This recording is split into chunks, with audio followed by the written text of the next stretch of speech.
আসসালামু আলাইকুম রহমতুল্লাহ বারাকাতুহু। কেমন আছেন সবাই বন্ধুরা? এই দেখেন আমাদের এটা হলো গ্লাস পলিশিং মেশিন। হ্যাঁ, পলিশিং মেশিন এগুলো সব মিটার এগুলা কম বেশি করা হয়। এগুলা সব মোটর আছে।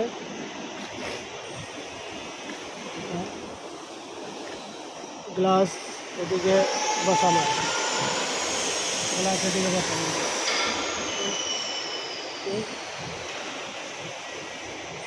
গ্লাস বসানো এদিকে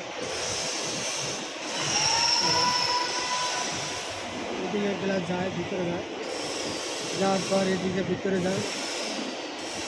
যাওয়ার পর এদিকে এখানে ছোটো ছোটো